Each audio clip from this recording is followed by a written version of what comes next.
la loi du talion. On a pu voir par la grâce d'Allah tabarak wa ta'ala les règles établies par Allah Azza wa Jal le jour du jugement. Par la grâce d'Allah tabarak wa ta'ala, on a pu également aborder qui seront les premiers à être jugés de notre communauté et quelles seront les premières actions sur lesquelles on sera interrogé. Également, on a vu ensemble les questions qui nous seront posées le jour du jugement. Et comme je vous l'ai dit, aujourd'hui, on va parler de la loi du talion. Il va y avoir, le jour du jugement, des règlements de compte entre les animaux entre eux, entre les humains. Notre intervention va être divisée en plusieurs parties. On va voir dans un premier temps la loi du talion entre les animaux, la loi du talion entre les humains. On va voir également l'interdiction de faire couler le sang. Et pour finir, on va parler de la loi du talion entre les croyants. Donc 4 points. 4 points qu'on va voir aujourd'hui. Bi'idhnillahi tabarak wa ta'ala. Soyez très attentifs parce que le sujet d'aujourd'hui, si on l'écoute comme il le faut et qu'on fait le nécessaire pour mettre en pratique ce qui en découle, on va pouvoir éviter beaucoup de problèmes le jour du jugement. Beaucoup. Le prophète alayhi salatu wassalam, dans un hadith rapporté par Bukhari et Muslim selon Abu Huraira radiyallahu anhu, il a dit alayhi salatu wassalam, les droits seront certainement restitués à ceux qui ont droit le jour du jugement. Vous entendez? Les droits seront certainement restitués à ceux qui y ont droit le jour de la résurrection. Au point que même la brebis sans cornes revendiquera son droit sur la brebis à cornes. Même les animaux entre eux, ils vont réclamer leurs droits. Les droits sont certainement restitués. Il est possible que sur terre, tu aies été lésé. Il y a des gens qui ont été injustes envers toi. Sache que toute injustice non réparée sur terre, elle va coûter très cher yawm al-qiyamah. Le prophète alayhi salatu wassalam, il a dit Al-dhulm dhulumat yawm al-qiyamah. Il a dit l'injustice se transformera en ténèbres le jour du jugement. Toutes les personnes qui ont été lésées sur terre, eh ben, yawm al-qiyamah, il y aura une justice totale. Les gens pourront réclamer leurs droits. Dans un autre hadith, le hadith d'Abu Dharr, radiyallahu anhu, le prophète sallam vit un jour 2 béliers sans cornets. Ok? 2 béliers qui se cognaient avec leurs cornes. Puis il a dit à Abu Dharr, le compagnon, ô Abu Dharr, sais-tu pour quelle raison ils s'encornent? Il répondit non. Le prophète alayhi salatu wassalam a dit cependant Allah sait et il jugera entre eux le jour du jugement. Et c'est rapporté par l'imam Ahmed. Et Ibn Jarir rahimallah, il a rapporté qu'Abdullah ibn Amr ibn al-As radiyallahu anhu an jami' as-sahaba a dit au jour de la résurrection, on aplanira la terre en une surface de terre nivelée. Et les bêtes de somme, les animaux et les fauves seront rassemblés. Puis la loi du talion sera appliquée entre les bêtes. On vengera le mouton sans cornes du mouton cornu pour le coup qu'il a reçu. Puis quand on en aura fini de la loi du talion entre les bêtes, Allah leur dira « Soyez poussière ». À qui? Aux animaux. C'est alors que l'infidèle, il dira « Hélas pour moi, comme j'aurais aimé être poussière. Ya laytani kuntu turaba ». Mes chers frères, mes chères sœurs, Allah Ta'ala va faire en sorte qu'il y aura la loi du talion entre les animaux. Et ça, c'est une réalité. Et c'est l'opinion de la majorité des savants de la Sunna. Et la question qu'il faut qu'on se pose, c'est si les animaux qui ont été injustes les uns envers les autres, ils vont connaître Yawm al-Qiyamah, la loi du talion, est-ce que nous, on va y échapper? Nous qui sommes doués de raison. Une personne pourrait se dire, très bien, mais mon frère Nader, quelle est l'utilité du fait que les animaux y ait entre eux la loi du talion, sachant qu'au final, il n'y a ni paradis ni enfer pour eux? Eh bien, comme vous le savez, Inna Allaha fa'alun lima yurid. Allah, il fait ce qu'il veut. Allah Ta'ala, il nous dit dans le Coran, La yus'alu amma yaf'al wa hum yus'aloun. Il n'est pas interrogé sur ce qu'il fait, mais ce sont eux qui devront rendre compte de leurs actes.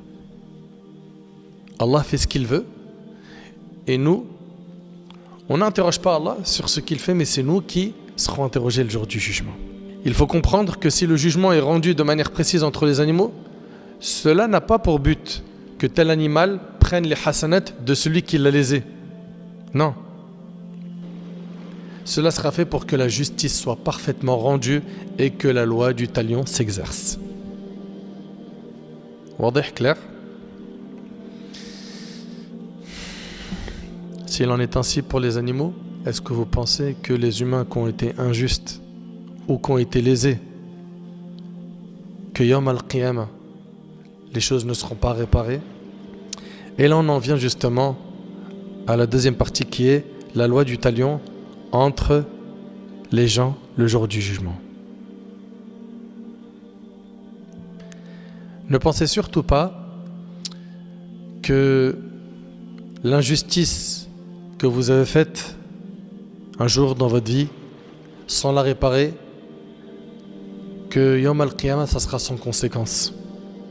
Toute personne qui a frappé quelqu'un, qui a insulté quelqu'un, qui a lésé quelqu'un, qui a mangé les biens d'autrui, qui l'a arnaqué, ou bien qui a fait couler le sang de quelqu'un, ou bien il a déchiré son honneur sur le net, en mangeant sa chair,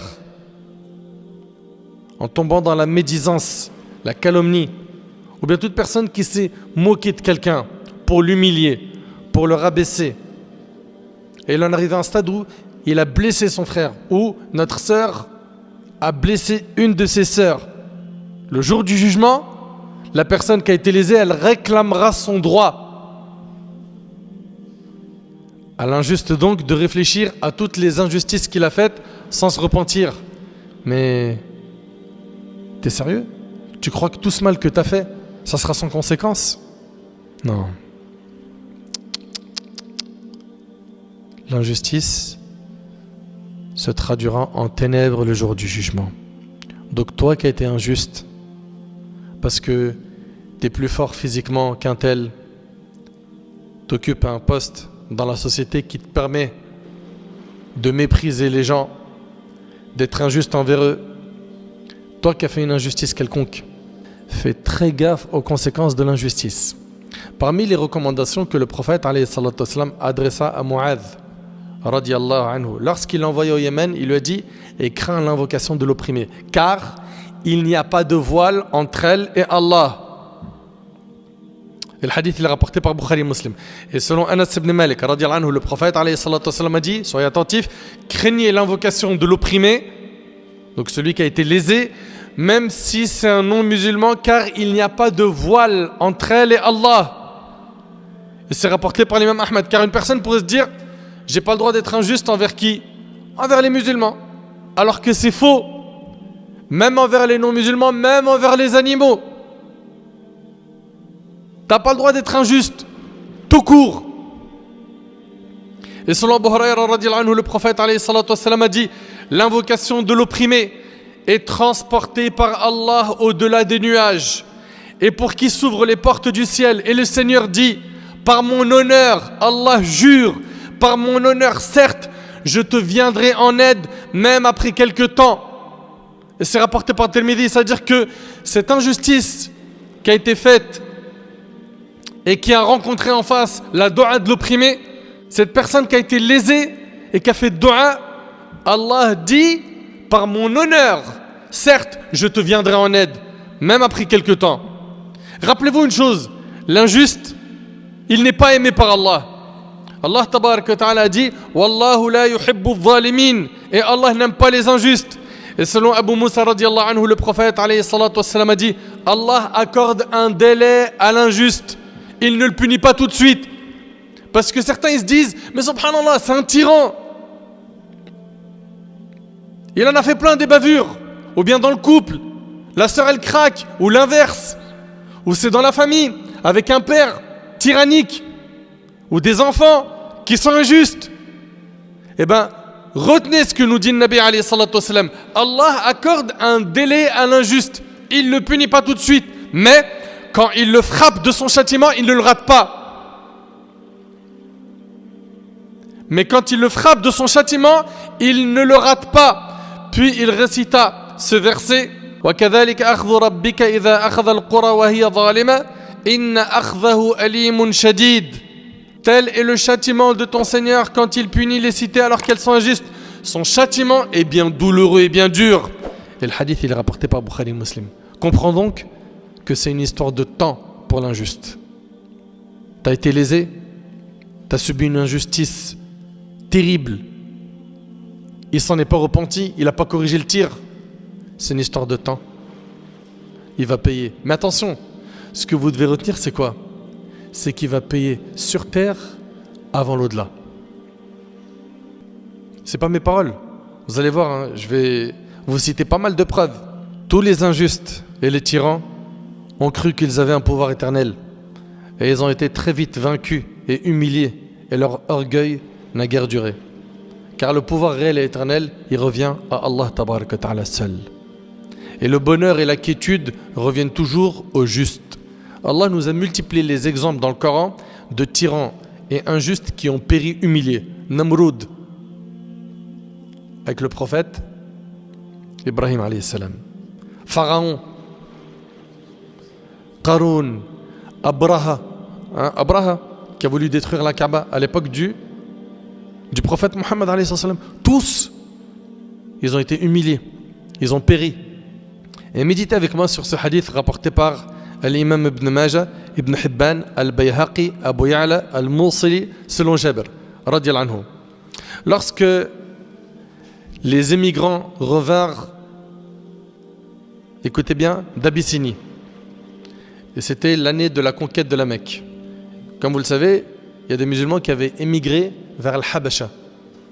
Là-bas, il y avait un roi qui était juste, chez qui personne n'était lésé. Le Négus, Al-Najashi. Quand ils sont revenus de l'Habasha, l'année de la conquête de la Mecque, Fath Makkah, le prophète alayhi salatu wassalam leur a dit: n'allez-vous pas me raconter les choses étranges que vous avez vues en Abyssinie? Quelques jeunes hommes parmi eux dirent oui au messager d'Allah. Pendant que nous étions assis, une de leurs religieuses, donc une femme qui était religieuse, âgée, elle est passée et elle portait un récipient d'eau sur la tête. Elle passa à côté de quelques-uns de leurs jeunes, dont l'un plaça sa main entre ses épaules et il l'a poussée. Elle est tombée à genoux et son récipient se brisa. Comme ça, gratuitement, il l'a poussée. Vous connaissez, il y a des gens, ils aiment bien l'injustice. Gratuitement. Elle tomba à genoux et son récipient se brisa.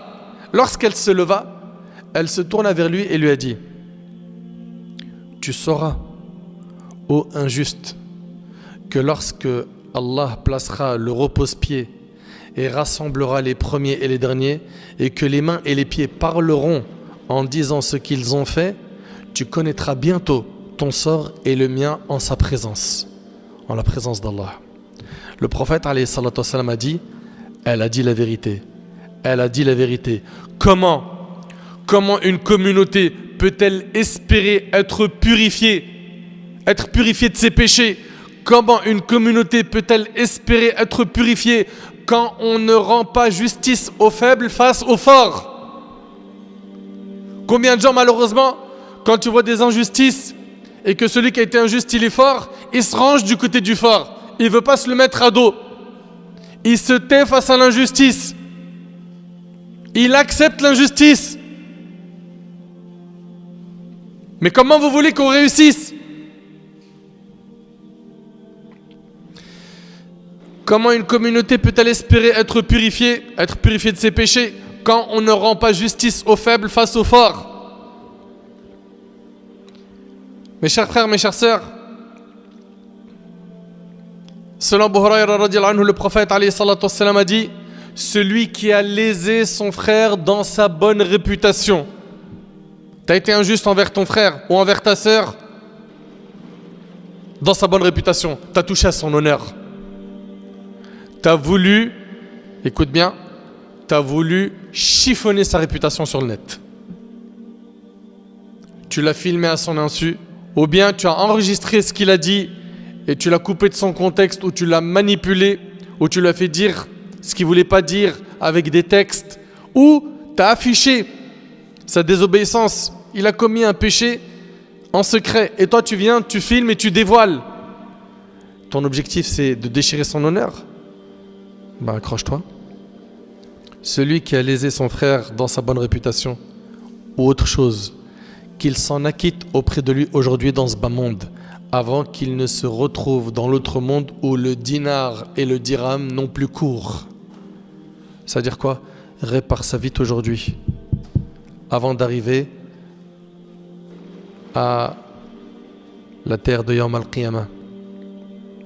S'il a alors quelques bonnes œuvres, on en prend l'équivalent de son injustice pour faire quoi? Pour donner ses hasanat à celui qui a été lésé.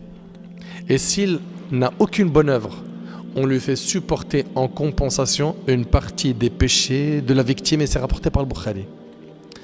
Subhanallah. Et selon Anas radiyallahu anhu, le prophète alayhi salatu wassalam a dit, il y a deux choses, retenez-les s'il vous plaît, barakallahu fikum. Retenez bien ce hadith. Il y a deux choses dont Allah accélère leur châtiment dans ce bas monde.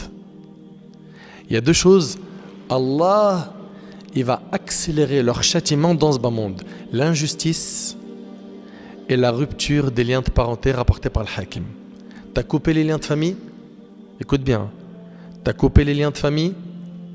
T'as pas corrigé le tir? Tu risques gros. Tu seras châtié sur terre avant de connaître ce qui t'est réservé le jour du jugement. T'as été injuste envers quelqu'un? T'as pas corrigé le tir? Tu seras puni. Mais c'est pas moi qui le dis. Le prophète ensemble dit, il y a deux choses dont Allah accélère leur châtiment dans ce bas monde. Mais wallah, ça fait peur. Faut vraiment avoir un cœur de pierre pour être insensible.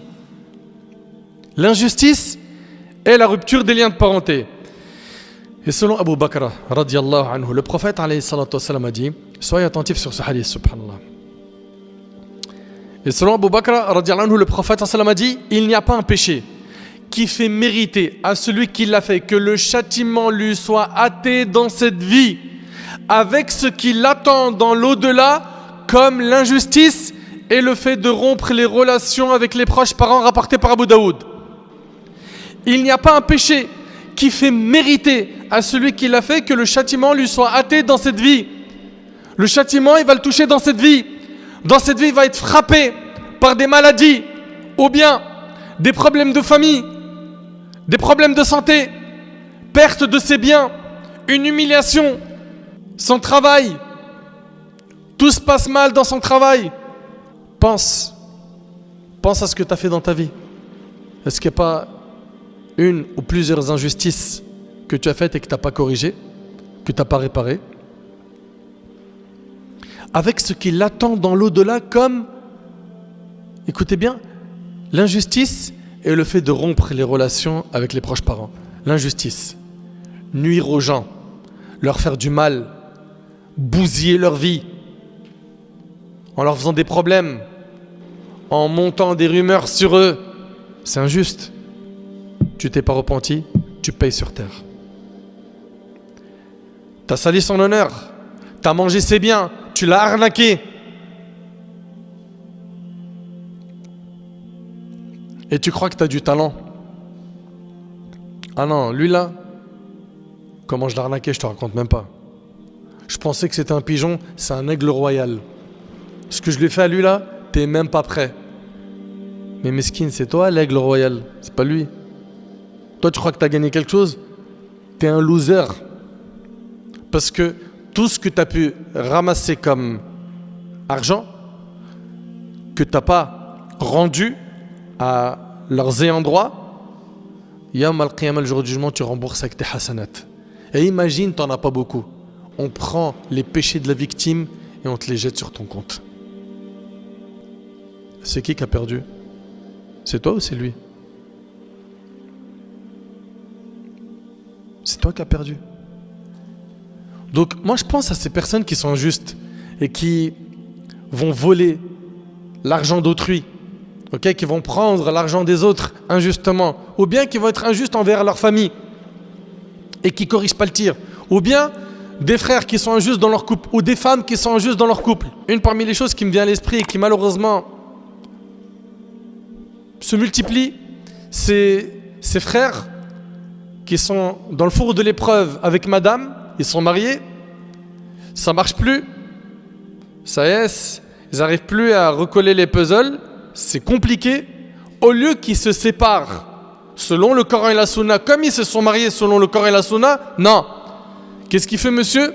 Il la laisse suspendue.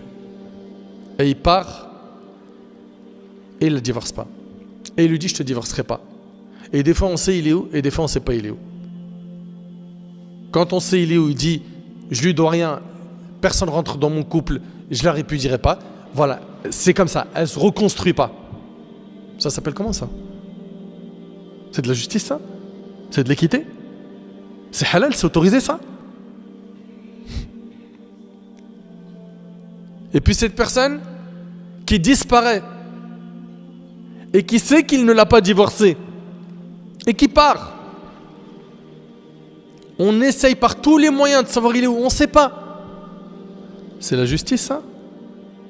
Ces personnes-là, Allah tabaraka wa ta'ala va accélérer leur châtiment dans ce bas monde avant dans l'autre s'ils ne se repentent pas.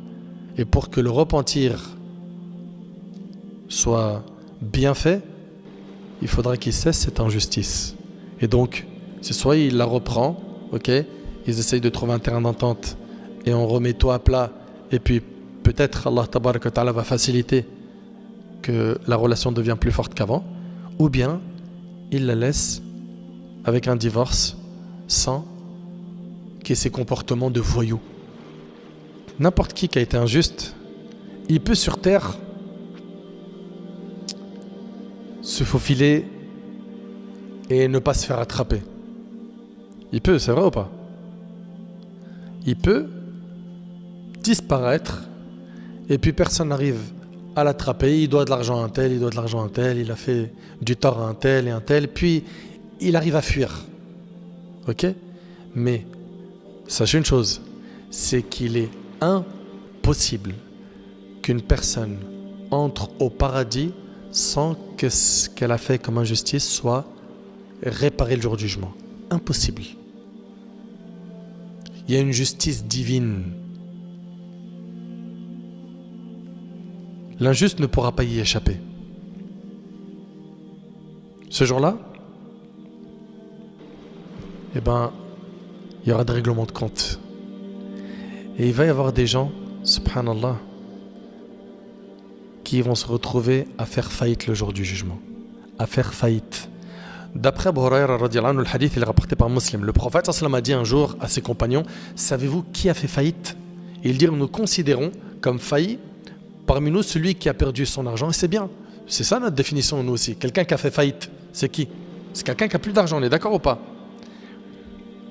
Il dit, le failli de ma communauté est celui qui viendra le jour du jugement ayant accompli les prières.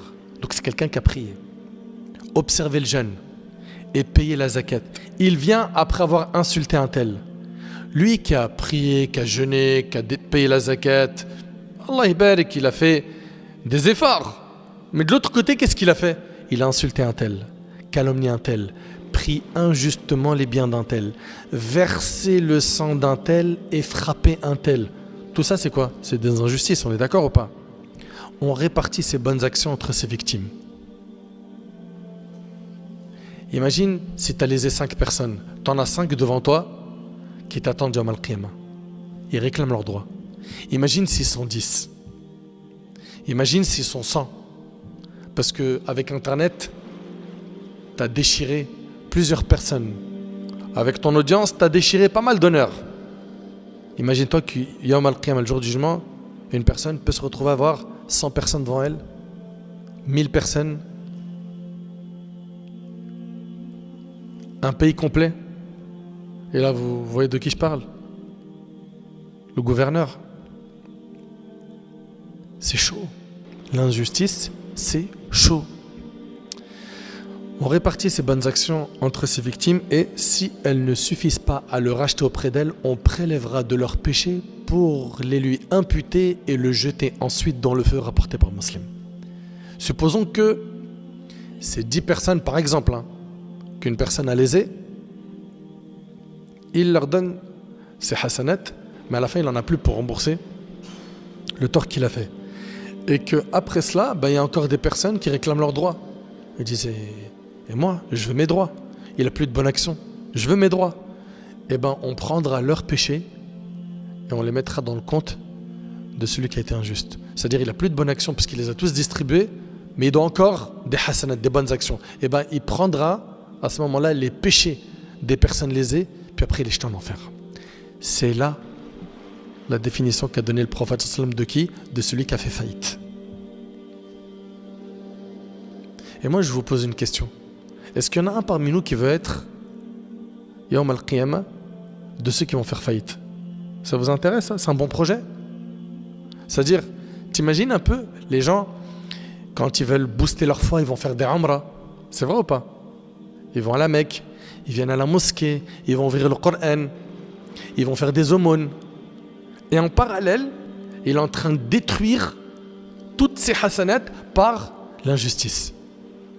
Il parle sur le dos des gens, il déchire son honneur, il a volé les biens d'un tel, il a frappé un tel, il a haggar quelqu'un. Tu vois, toutes tes hasanats là, elles seront pour eux. Elles seront pour eux, sauf si tu te repens. Sauf si tu te repens. Subhanallah. Non mais franchement, quand tu réfléchis, c'est quelqu'un qui a prié, qui a jeûné, qui a fait l'aumône, et il va faire le nar. Il va en enfer.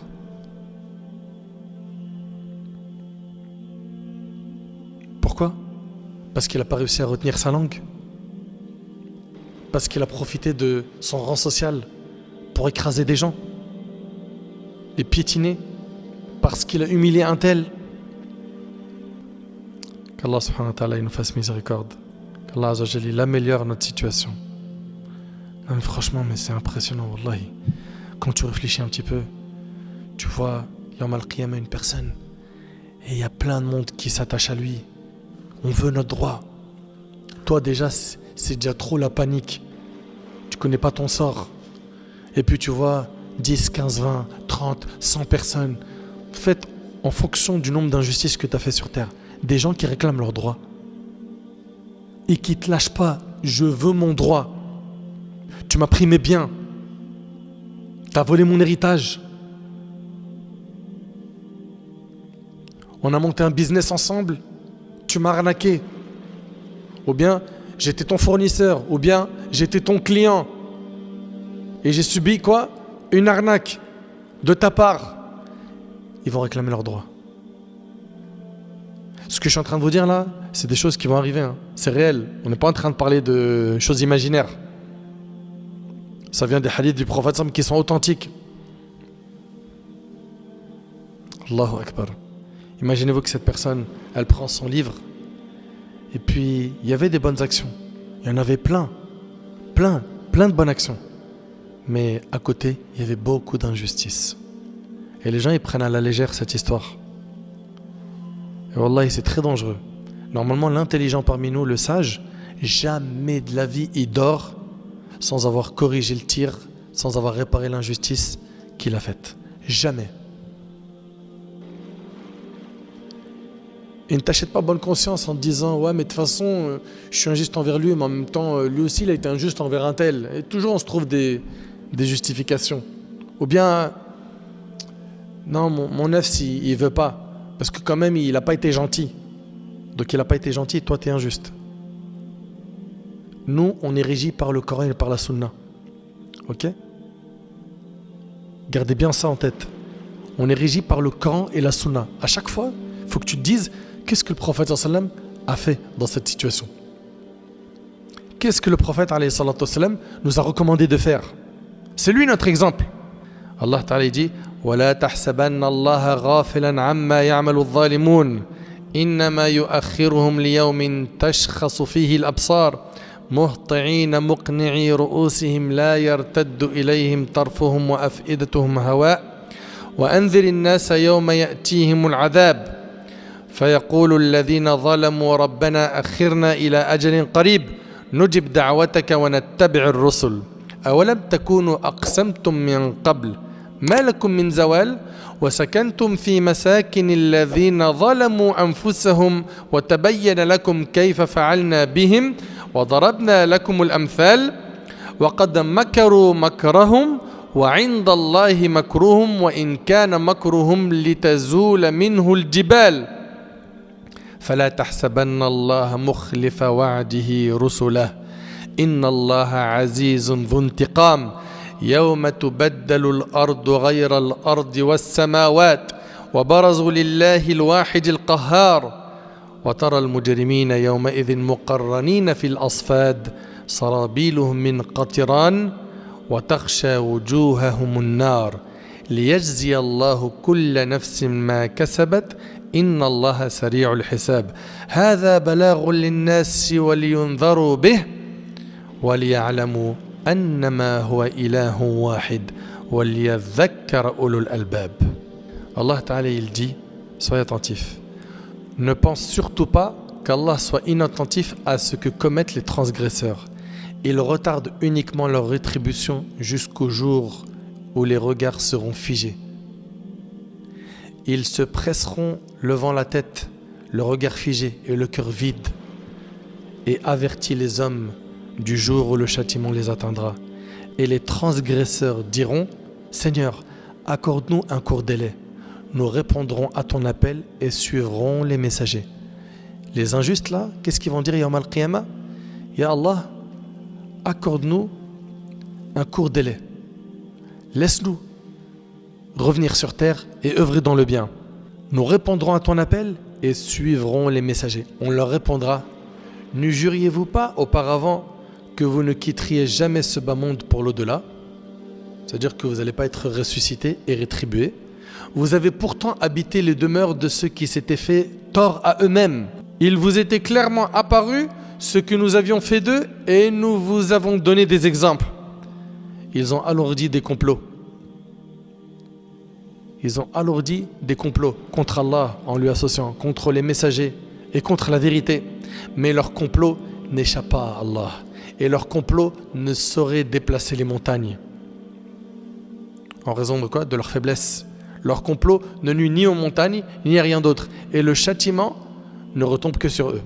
Allah Ta'ala dit, ne pense surtout pas qu'Allah manque à sa promesse envers ses messagers. Allah est puissant et détenteur du pouvoir de se venger. Se venger de ceux qui lui désobéissent. Le jour où la terre changera d'aspect. Ici, selon les exégètes, c'est le jour où la terre sera remplacée par une autre. Le jour où la terre changera d'aspect, ainsi que les cieux, et où les hommes comparaîtront devant Allah, l'unique, le dominateur suprême. En ce jour, tu verras ceux qui se rendaient coupables de kufr, enchaînés les uns aux autres. Subhanallah. Ibn al-Jawzi, rahimahullah, dit que chacun d'eux sera enchaîné avec son démon, Yawm al-Qiyamah, ou encore que chacun aura les pieds et les mains enchaînés et liés à son cou par un carcan. Allah Ta'ala dit, leurs vêtements seront de goudron. Pour Ibn Abbas et d'autres, Qatiran désigne le cuivre fondu, du cuivre fondu. C'est-à-dire, même leurs vêtements, c'est des vêtements de feu. Subhanallah. Et le feu couvrira leur visage, afin qu'Allah rétribue chacun selon ce qu'il aura acquis. Allah est prompt à demander compte.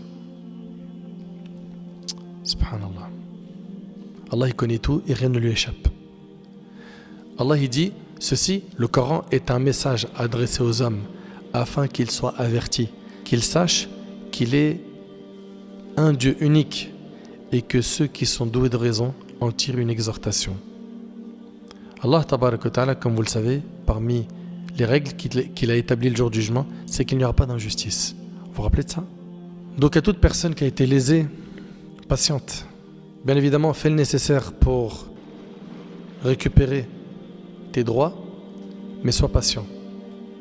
Sois patient, pourquoi? Parce que tôt ou tard, tu récupéreras tes droits. Et on tient à mettre en garde contre une injustice qui malheureusement aujourd'hui se fait de plus en plus et les gens la minimisent. Il s'agit ici du meurtre. Selon Abdullah ibn Mas'ud radiyallahu anhu, le prophète alayhi salatu wassalam a dit: le premier cas qui sera jugé entre les humains le jour de la résurrection sera celui des sangs, c'est-à-dire des crimes, et c'est rapporté par Bukhari Muslim. Et ce hadith ne contredit pas le hadith où le prophète sallam il dit, comme c'est rapporté par Abu Daoud, At-Tirmidhi, An-Nasa'i, selon Abu Hurayra radiyallahu anhu, le prophète sallam a dit: la première chose sur laquelle le serviteur est jugé le jour du jugement est la prière. Il n'y a pas de contradiction entre les deux textes. Ibn Hajar rahimallah, il dit que le hadith qu'on a vu là, le premier cas qui sera jugé entre les humains le jour du jugement sera celui des sangs, c'est-à-dire des crimes. Il ne contredit pas la première chose sur laquelle le serviteur est jugé le jour du jugement est la prière. Il ne contredit pas ce hadith. Car le premier hadith se réfère à ce qui se rattache aux relations entre les humains. Ok ? Alors que le deuxième se réfère à l'adoration vouée au Créateur. Donc concernant les humains, entre eux, la première chose qui sera jugée entre eux, c'est les affaires de sang. Et concernant Allah tabaraka wa ta'ala, la première chose qui va juger de nous, c'est la salat. Il n'y a pas de contradiction. Allah tabaraka wa ta'ala a mis en garde contre ce grand péché qui malheureusement a été minimisé et qui se multiplie de plus en plus à notre époque. Allah ta'ala dit: وَلَا تَقْتُلُوا النَّفْسَ الَّتِي حَرَّمَ اللَّهُ إِلَّا بِالْحَقِّ. Ne tuez qu'en toute justice la vie qu'Allah a fait sacrée. Et le prophète alayhi salatu wassalam, dans un hadith rapporté par Ibn Majah, selon Abu Musa al-Ash'ari radiyallahu anhu, le prophète a dit: l'heure n'aura pas lieu tant que n'augmentera pas le harj. Ils ont dit: wa mal harj ya Rasulallah. On lui demanda: qu'est-ce que le harj au messager d'Allah? Il a dit: le meurtre. Le meurtre. Et selon Abu Hurayra radiyallahu anhu, le prophète a dit: par celui qui détient mon âme entre ses mains, ce bas monde ne disparaîtra pas avant qu'arrive un jour où l'assassin ne saura pas pourquoi il a tué, ni la victime ne saura pourquoi elle a été tuée. Il a été dit: et comment cela arrivera-t-il? Il dit: par le meurtre. L'assassin et l'assassiné seront en enfer, rapporté par Muslim. On n'est pas aujourd'hui à cette époque où il y a des gens qui tuent, ils ne savent même pas pourquoi ils ont tué. Il y a des gens qui se font tuer, qui ne savent même pas pourquoi ils ont été tués. Le prophète a dit: l'assassin et l'assassiné seront en enfer, wal'iyadhu billah. Qu'Allah subhanahu wa ta'ala nous en préserve. Qu'Allah subhanahu wa ta'ala guide ceux et celles qui sont tombés dans les grands péchés. Qu'Allah tabaraka wa ta'ala nous accorde à tous et à toutes un repentir sincère. C'est hyper grave d'ôter la vie d'un humain.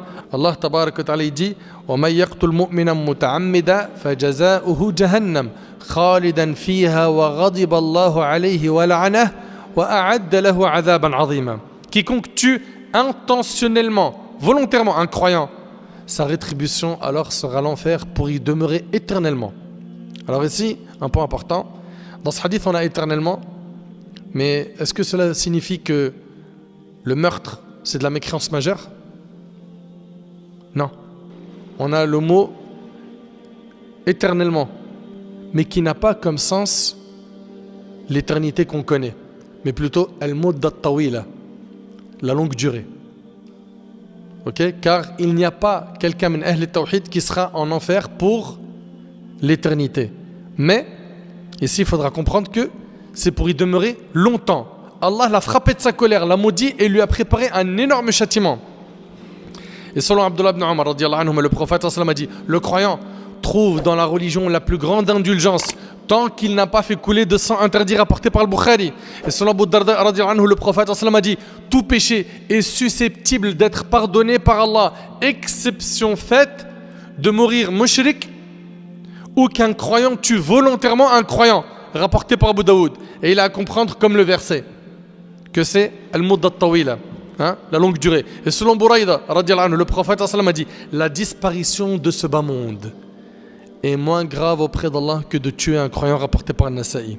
Et dans un hadith rapporté par An-Nasa'i, le prophète a dit: celui qui a promis la paix à un homme puis l'a tué, je me désavoue de l'assassin, même si l'assassiné est non musulman. Subhanallah. On voit ici que notre religion condamne fermement le meurtre. Le prophète alayhi salatu wassalam, dans un hadith rapporté par l'imam al-Nasa'i, j'aimerais s'il vous plaît que vous essayiez de l'écouter attentivement ce hadith. Le prophète alayhi salatu wassalam a dit: celui qui a été tué viendra le jour du jugement en étant attaché à son tueur, alors que le sang coulera de ses artères. Et il va dire: ô Seigneur, demande à celui-là pour quelle raison il m'a tué. Et dans un hadith rapporté par Tirmidhi, selon Ibn Abbas radhiyallahu anhuma, le prophète alayhi salatu wassalam a dit: l'assassiné viendra avec son tueur au jour du jugement dernier, tenant en main sa tête. Celui qui a été assassiné va tenir sa tête d'une main, et en tirant son tueur avec l'autre main, ses veines dégoulinant de sang, il l'amènera jusqu'au trône et dira au Seigneur des mondes: celui-ci m'a tué. Allah dira au tueur: tu as péri. Et il le prendra pour le jeter en enfer, rapporté par Tirmidhi. Nos textes sont fermes et durs concernant quoi? Les meurtres. Il s'agit de quelque chose de très grave, qui malheureusement aujourd'hui se répand beaucoup dans nos cités pour des règlements de compte. C'est vrai ou c'est pas vrai? Pour des affaires de drogue, de vol, de regard. Il m'a regardé mal.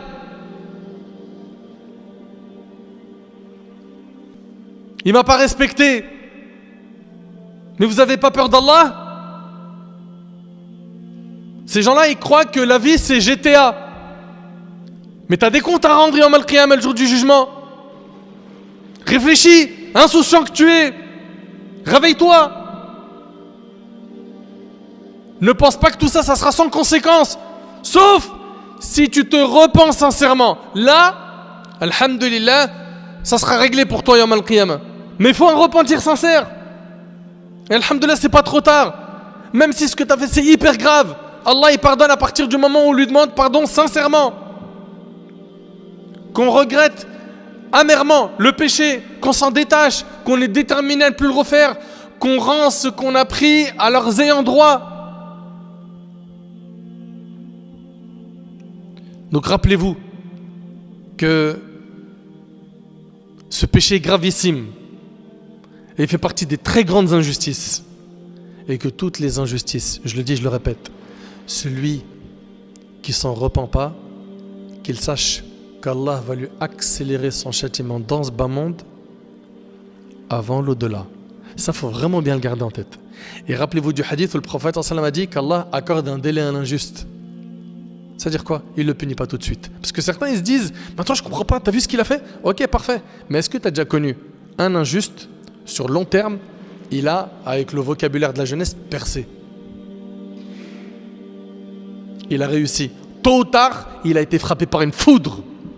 Les punitions divines lui sont tombées dessus. Et là, on arrive enfin à la dernière partie qui est la loi du talion entre les croyants. Les croyants se tiendront sur un pont pour régler leurs comptes. Comment il s'appelle ce pont? Non, c'est pas Sirat. C'est un pont après Sirat. Il est rapporté par l'imam al-Bukhari. Quelqu'un en a entendu parler? Ouais? Non? Quelqu'un a une idée? Personne? Ce pont il s'appelle Al-Qantara. Ok? Al-Qantara. C'est un pont qui se situe après le pont du Sirat. Il y a deux ponts. Le pont du Sirat, on le connaît, il est au-dessus de l'enfer, il est plus fin qu'un brin de cheveux, plus tranchant qu'un sabre. N'est-ce pas? Le pont du Sirat, il est connu, il est plus fin qu'un brin de cheveux, plus tranchant qu'un sabre. Al-Qantara est un pont qui se situe entre l'enfer et le paradis. Ce pont est réservé aux croyants, uniquement. Vous entendez? Très bien. Quand les gens auront traversé le Sirat, ils sont retenus sur un autre pont entre le paradis et le feu pour régler leurs comptes et être quittes les uns à l'égard des autres. Une fois purifiés, la permission leur est donnée alors pour entrer au paradis. Ça veut dire quoi? En fait, il est possible que toi, il y avait un croyant avec qui tu avais eu des litiges, des problèmes, et puis tu as récupéré ton droit Yawm al-Qiyamah, ok? Il te devait des hasanat, ou tu en devais, mais après, ces personnes-là, elles se sont quittées en mauvais termes. Et vous êtes d'accord avec moi qu'on ne peut pas rentrer au paradis avec des animosités dans le cœur. Allah tabaraka wa ta'ala fera que sur ce pont, les cœurs seront purifiés entre les croyants, entre qui il y avait des soucis, pour qu'ils puissent rentrer au paradis avec un cœur apaisé, sain. Vous avez compris? Ce pont il sert à quoi? Il s'appelle Al-Qantara. Le hadith il est rapporté par le Bukhari d'après Abu Sa'id al-Khudri radiyallahu anhu, le prophète sallallahu alayhi wa sallam a dit: